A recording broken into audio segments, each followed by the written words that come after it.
Всем привет! В последнее время среди российских геймеров вновь популярны оригинальные игровые консоли 80-х, такие как Nintendo Entertainment System и Famicom.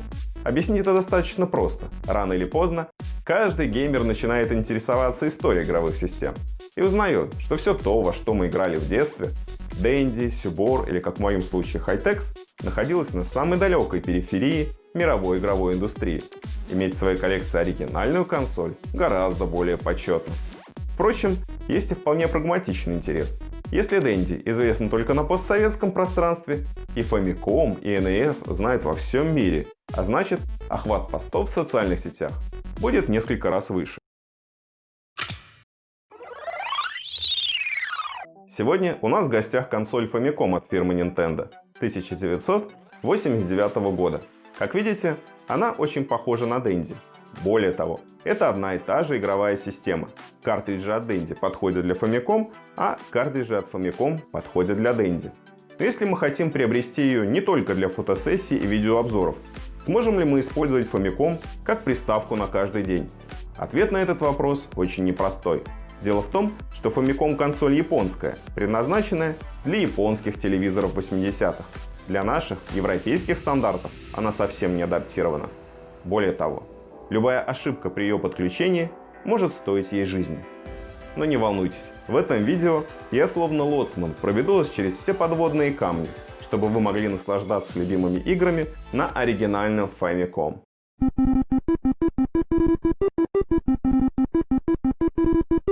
Каждому устройству нужен источник питания.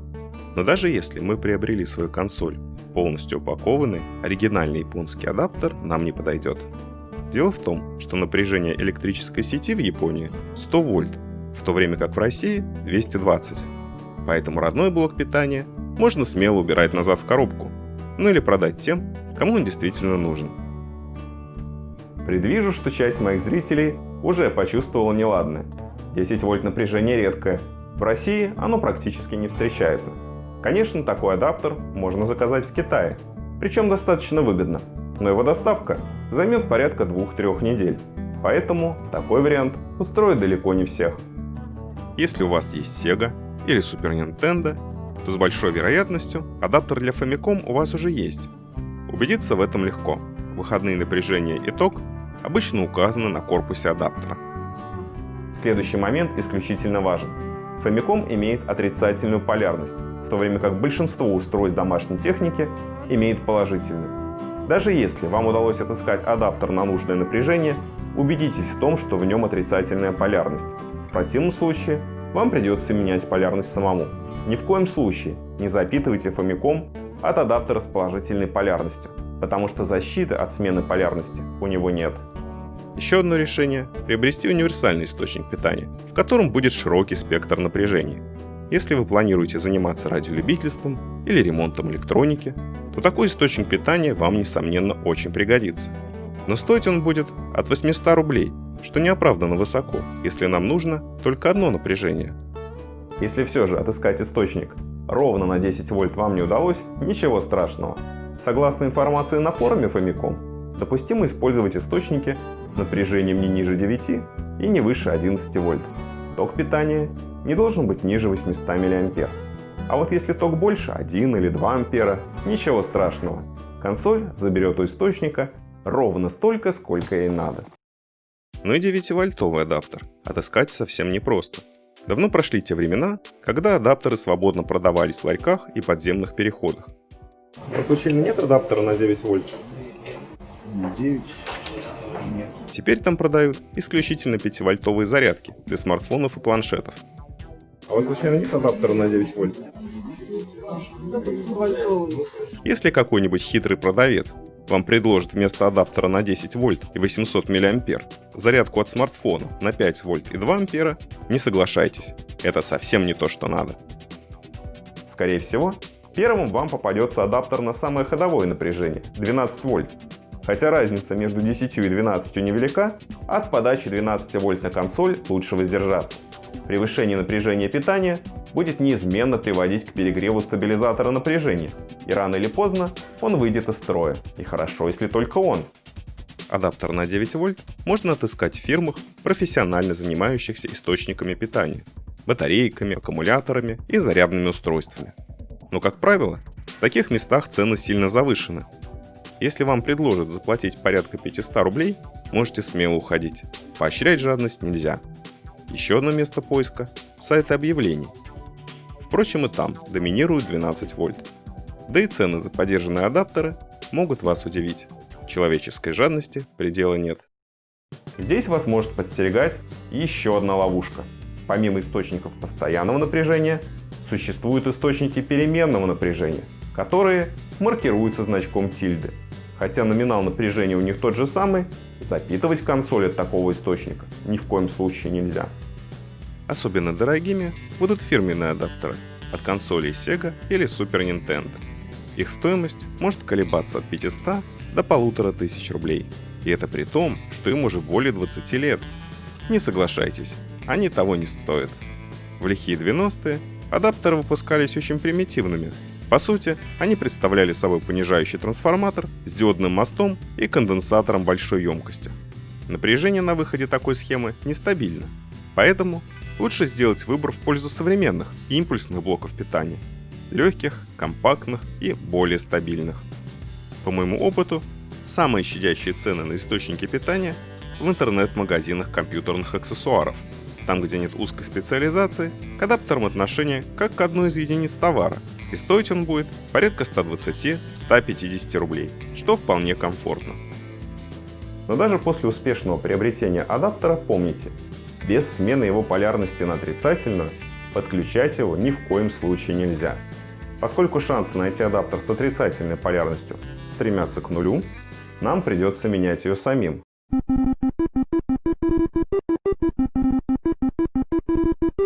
Когда-то адаптеры были разборными. Отвинтив 4 самореза, можно было просто разобрать его корпус и перепаять провода выходного напряжения на плате. Это было бы самым изящным решением. Но теперь корпуса источников питания цельные, разобрать их можно только разломав, поэтому такое решение нам не подойдет. Можно сделать разрез кабеля где-нибудь посередине, поменяв плюс и минус местами и заново припаяв и заизолировав провода. А можно просто отрезать штекер и припаять новый, уже в правильной полярности. Мы используем оба решения. Дело в том, что родной провод у нашего адаптера слишком короткий, и для более свободного использования консоли лучше сразу надставить длину провода. Нам потребуется новый штекер 5,5 на 2,5 и провод с 2 изолированными каналами. Я использовал провод от старого блока питания. Кстати, он был гораздо длиннее, чем у современного.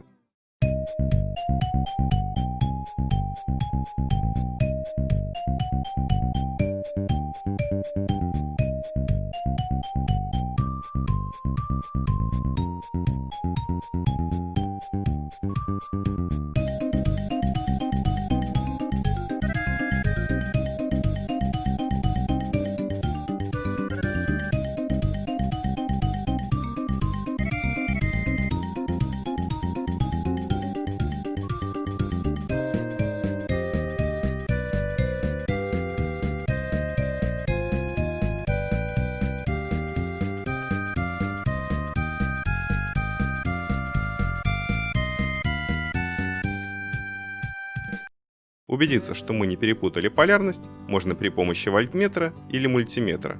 Вы должны четко убедиться, что на внешний контакт приходит плюс, а на внутренний минус. Только после этого можно приступать к пайке.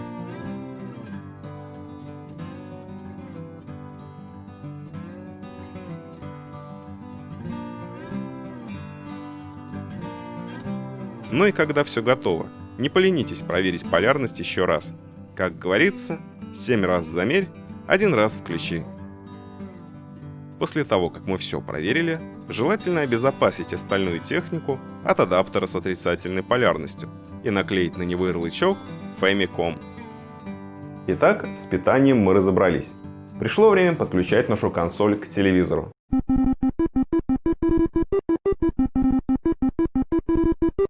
В отличие от Dendy и других привычных нам игровых приставок, которые имели как высокочастотный выход, так и низкочастотный, Famicom соединяется с телевизором исключительно по высокой частоте, с помощью антенного кабеля. К сожалению, Оригинальный кабель нам не подойдет. Хотя его разъем очень напоминает типовой антенный штекер, к нашим европейским телевизорам он, увы, не подходит. Проблему может решить RF-кабель от Dendy, но если у вас его нет, ничего страшного, его с легкостью можно изготовить самому. Нам потребуется типовой антенный кабель, который продается в любом магазине электротоваров и, в зависимости от длины, стоит порядка 120-150 рублей. Один из его штекеров отправится в антенное гнездо телевизора, другой мы отрежем и заменим на HCA штекер. В просторечии он называется колокольчик. Стоимость колокольчика порядка 10-15 рублей.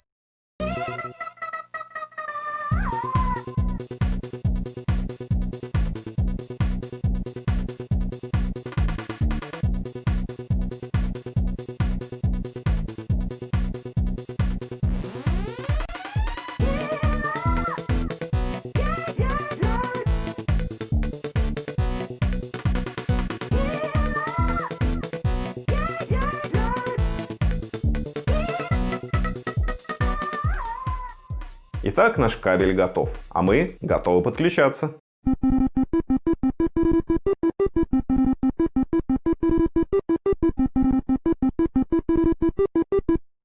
Как уже говорилось, к Famicom подходят картриджи от Dendy. Но если у вас нет никаких картриджей, прежде чем их покупать, спросите себя, а для чего они вам нужны? Если ваша цель – использовать Famicom в фотосессиях и видеообзорах, то плюс 100 баллов в крутизне фото или видео дадут оригинальные японские картриджи. Достать их несложно. Порой коллекционеры распродают их довольно дешево – от 200 рублей за штуку. Еще одна причина купить такой картридж – если вам нужны редкие японские игры, которые можно найти только на оригиналах. Но еще более круто – приобрести фирменный дисковод Famicom и несколько игр на дискетах. Подписчики закидают вас лайками. Но если ваша цель просто поиграть, оригинальные картриджи не самый лучший выбор. Во-первых, они выпускались по принципу «один картридж, одна игра». В наш век эмуляторов так дорого переплачивать за каждую игру – это просто смешно. Во-вторых, японский язык. В играх, где нужно много читать, например, RPG, японский язык будет совсем не в радость.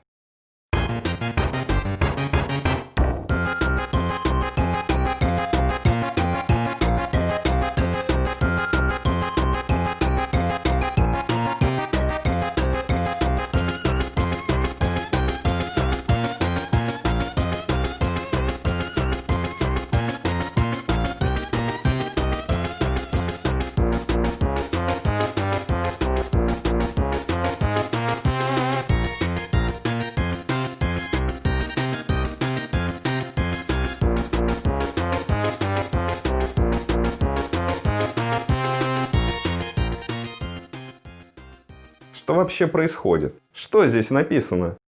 Еще один тип – картриджи из 90-х.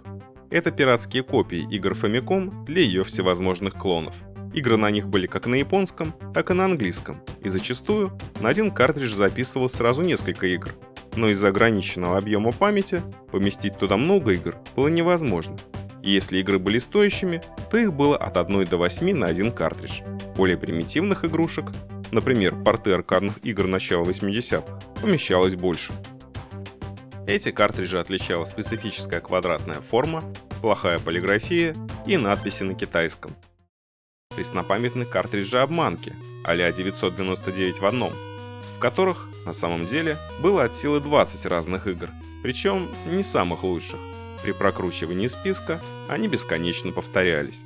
При покупке картриджа 90-х убедитесь, что на нем присутствуют те игры, которые заявлены, потому что картинка далеко не всегда соответствовала содержанию. Сегодня картриджи 90-х можно найти как на сайтах объявлений, так и на барахолках. Иной раз целую коробку отдают за гроши, а иногда владелец просит по 2000 за каждый картридж. В общем, как повезет. Помимо китайских пиратских картриджей, были так называемые слоны, которым был придан легальный вид с помощью логотипа фирмы Стиплер и картонных коробочек. Как правило, на них было тоже по одной игре. В дни нашего детства нам было все равно, в какие картриджи играть. И слоны валялись в одной коробке, вперемешку с китайскими. Сегодня они стоят несколько дороже, особенно если цел картонный футлярчик. Ваши подписчики, чье детство пришлось на начало 90-х, несомненно оценят их ностальгический вид. Но для этой аудитории вам больше подойдет Dendy. Потому что такое Famicom, она вряд ли будет знать. И может просто принять его за какой-нибудь китайский новодел. И, конечно, современные картриджи. Их отличает несколько изогнутая форма и кислотно-оранжевый цвет. Если ваша цель – получить максимальное количество игр за минимальную цену, это ваш выбор. Микросхемы памяти на них современные, и количество разных игр может исчисляться сотнями. При этом там будут вполне годные игры, а не надоевшие Bomberman и Load Runner. Разве это не прекрасно, заплатив каких-то 500 рублей, получить целую кучу отличных игр? Найти эти картриджи просто. Как правило, в каждом уважающем себя магазине видеоигр есть полка с новодельными картриджами для новодельных Dendy. А в некоторых городах ими торгуют даже гипермаркеты. Чтобы протестировать на своем Famicom максимальное количество игр, я приобрел вот такой вот современный картридж 500 в одном. Согласно информации на его обратной стороне, его изготовитель ООО GameCard, город Екатеринбург, что, конечно, не делает его российским. Нет, никакой русификации здесь нет и в помине. Хотя в конце 90-х огромное количество 8-битных игр было переведено на русский язык, здесь находятся обычные пиратские копии игр Famicom, многие из которых на японском языке. Если вы решитесь фотографировать такие картриджи и выкладывать фото в свой блог, будьте готовы к шквалу критики. Играть в пиратские игры, да еще и новоделы, сегодня ой как не авторитетно. Интернет-геймеры, претендующие на высокий штиль, играют только в оригинальные картриджи. Ну или, по крайней мере, это всячески демонстрируют. И, наконец, картриджи из Китая. Дядюшка Ляо тоже не прочь погреть руки на ностальгирующих взрослых, тем более, что им несть числа по всему миру. Забегая вперед, скажу, что картриджи-сборники там есть не только для Famicom, но и для других систем. NES, Sega Genesis, Super Nintendo, Game Boy Advance и даже Nintendo 64. А еще там продается такая незаменимая вещь, как переходник для консоли NES, позволяющий играть на ней в картриджи Dendy и Famicom. Почему бы и нет? Любопытно, что и список игр китайского картриджа, и даже ошибки в их названиях полностью совпадают с моим российским картриджем. Да нет, это совпадение.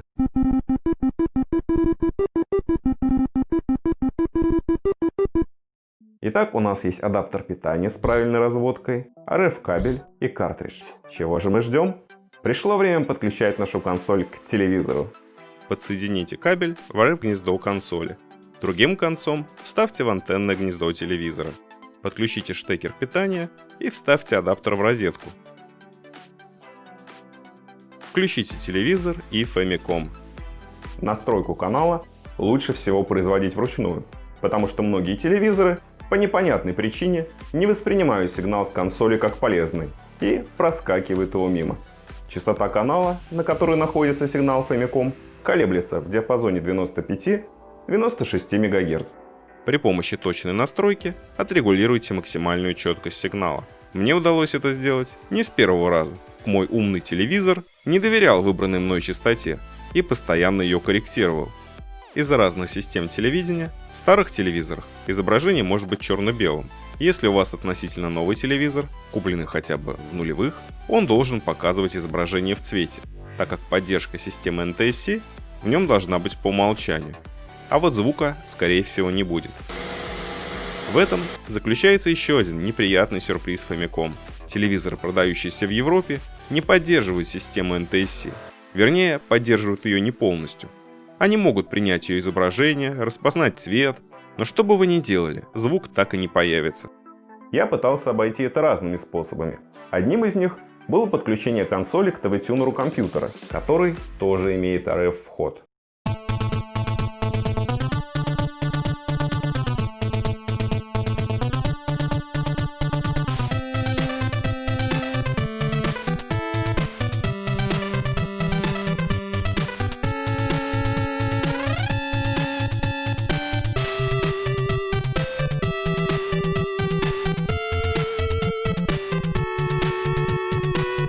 Казалось бы, в настройке ТВ-тюнера можно было прошить поддержку всех существующих телевизионных систем.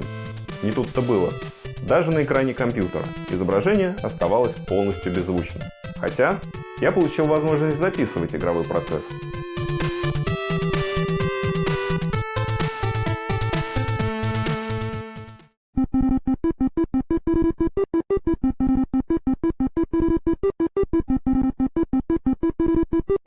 Еще одна неприятная особенность Famicom – так называемая решетка или jailbars на светлых участках фона. К сожалению, в свое время разработчики Famicom должным образом не развели видеосигнал с шиной питания, из-за чего в него постоянно проникает цифровая помеха. Она видна не всегда. Если изображение темное, решетки нет. Но на платформерах с ярко-голубым небосводом, вроде Tiny Toons, Adventure Island или Super Mario Bros., вы насладитесь ей в полной мере. Выход только один – брать в руки паяльник и серьезно дорабатывать нашу консоль.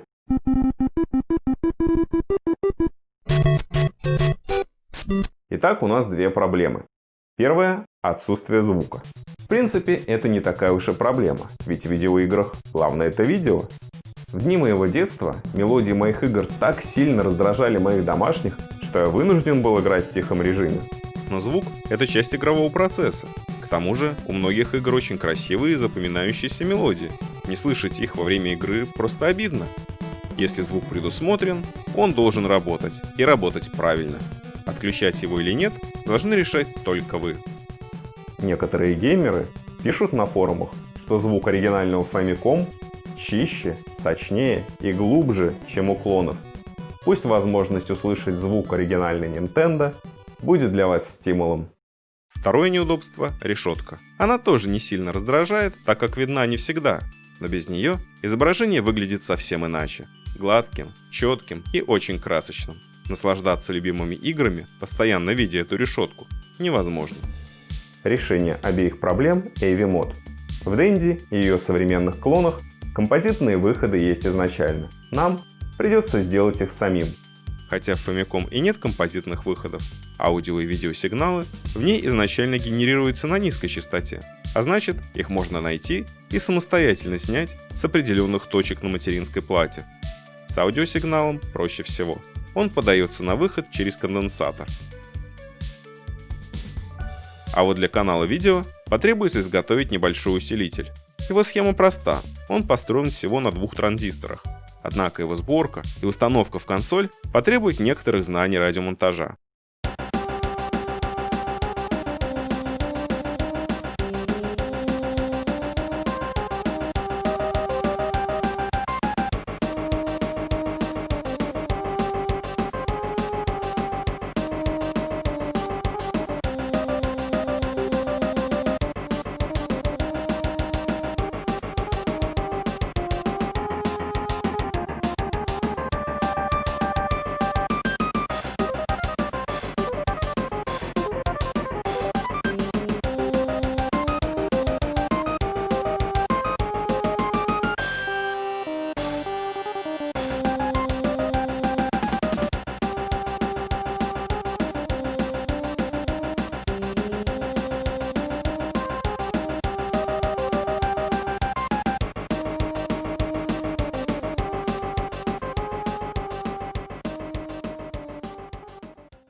Для подавления помех в видеосигнале мы поставим фильтры на шину питания графического контроллера. Как результат, изображение должно стать четким и красочным, без помех, шумов и решеток.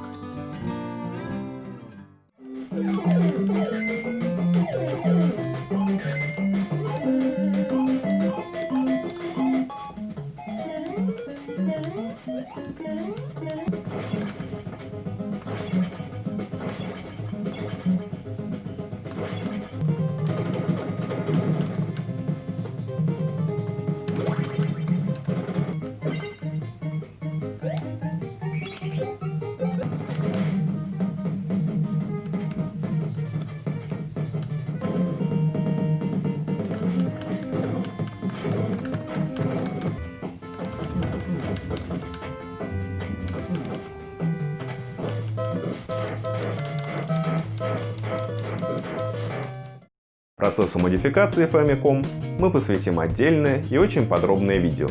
А пока это все, что вам нужно знать о проблемах и методах их преодоления при покупке оригинальной консоли. Надеюсь, теперь вы сможете ответить себе на вопрос, нужен ли вам оригинальный Famicom или лучше купить новодел. А на сегодня это все. Новых вам рекордов, и не только в играх!